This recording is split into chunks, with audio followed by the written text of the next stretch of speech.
kind of Bermuda do we think our children want to inherit? What are we willing to do to create that future for them? There's no doubt that Bermuda needs to have ongoing dialogues. The unrest in March and December 2016 and the subsequent unrest earlier this month demonstrates that we are a divided people. Though most Bermudians don't see each other as enemies, the disconnect is palpable. We speak of working together and unity. However, the racial divide is widening, economic disparity is growing between the races, and social media is both educating and, in some people's minds, inflaming passions. As individuals and as a community, we need to understand that the trauma of the past continues to play out in our community. We need to acknowledge, learn, and embrace our history. We need to honor and teach the stories of those who fought for freedom. We need to raise awareness that a legacy of prejudice and inequity continues. We need to become conscious of the disconnect, misunderstandings, and distrust that persist. And we need to repair the damage and provide people with a way towards healing and reconciliation. In the 1990s, the National Association for Reconciliation worked to bring races together. Between 2000 and 2010, the Commission for Unity and Racial Equality worked to create greater diversity in our businesses, organizations, and the community. The Big Conversation in 2007-2008 was groundbreaking. It brought extraordinary speakers from overseas, but received negative media backlash and was not sustained. Since late 2005, members of Citizens Uprooting Racism in Bermuda have worked to sustain the conversation around the need for greater racial equity and racial justice. And there is no doubt there is an increasing awareness of the need to face these issues and the legacies of the past. But where do we go from here?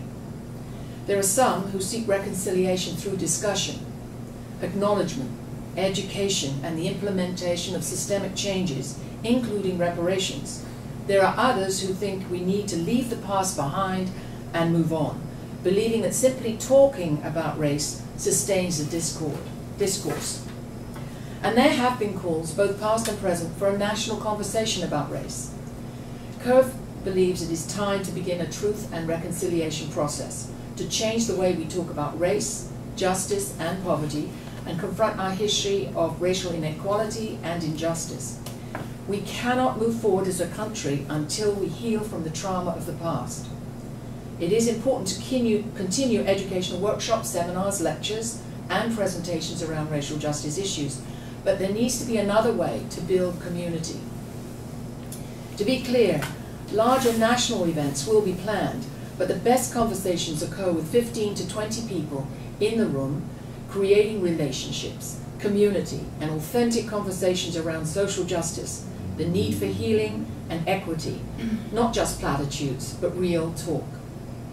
Confronting something does not mean it has to be confrontational. Using this platform, participants can speak uninterrupted about their experiences.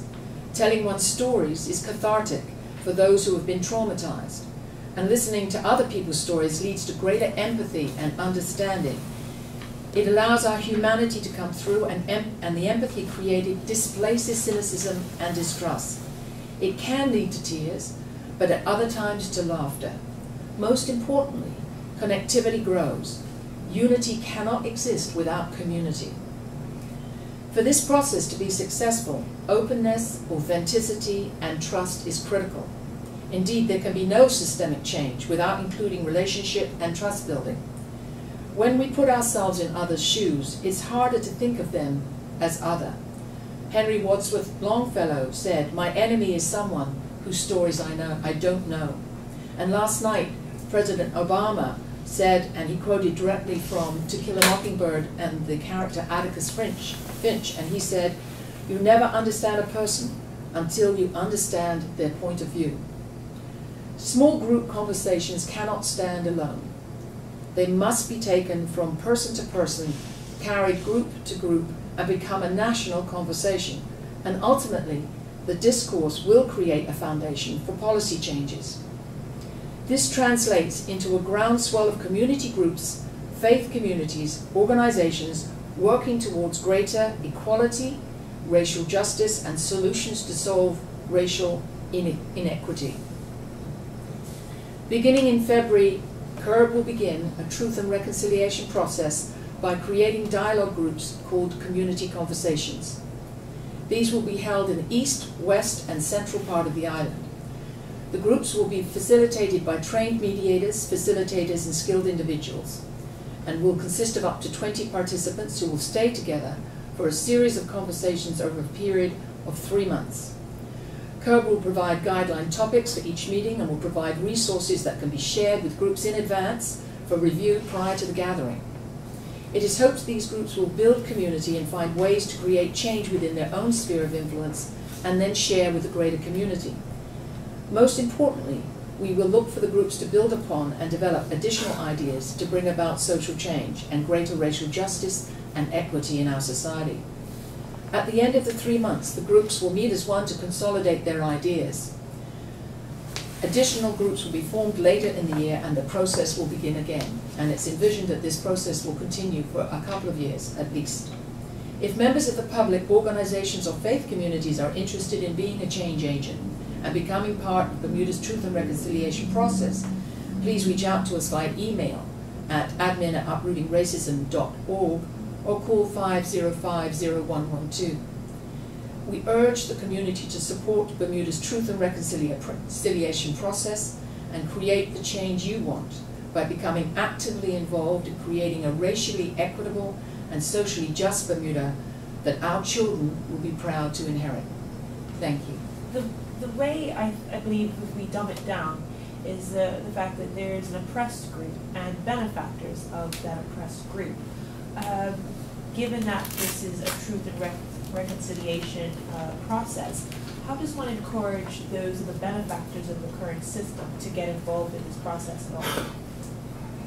Would I like to say something? Can you use the microphone? Thank you.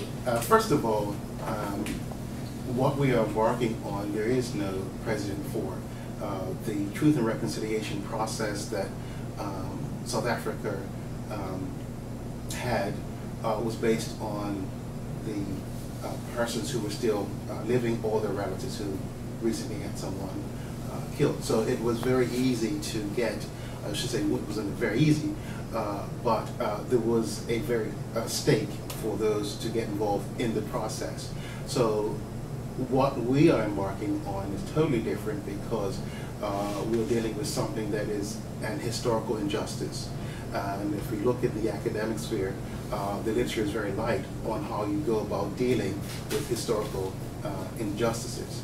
With that said, it is going to be difficult for us to get persons who you described as the benefactors of our current system to be involved in the process because it's so far removed from them. But we still have to make an attempt to get them involved in the process. This is a trial process. It's something that it needs to be done. We have taken it on. We encourage them to be a part of it. We know from the big conversation that they did come up. And so we're hoping that those individuals who had come up before will come up again and encourage others to come out. And also, as we mentioned, that we are still looking for others to participate. So if someone to come as facilitators who have been trained in this area, we've been trained in social justice and also in restorative justice and other areas, that if they have some training skills that they would like to lend, perhaps they can come aboard as well. So yes, that is going to be a challenge. We recognize that, but we do hope that as we go through this process, we will be able to build trust and that people will come out and take the process for what it is. What are the main things you believe that the community conversations, what are the main differences from the big conversation we had before? The main differences.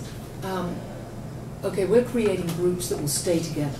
With the big conversation, people came, there was a core group that sort of stayed together, but by and large people came and went throughout the process. So this is a much smaller effort. To have really long-term conversations and to have those authentic, you have to be able to build a relationship, and that's much easier in smaller groups. So we're starting off with initially 3 groups, maybe more, depending on those who wish to participate, and that will be repeated ongoing as we go forward. So those smaller groups will allow people to actually create relationships Once you create relationships, that's part of the community you're seeking to build, and with that comes the empathy you need to understand each other's point of view, as President Obama said. Once you understand another person's point of view, there is movement on both sides.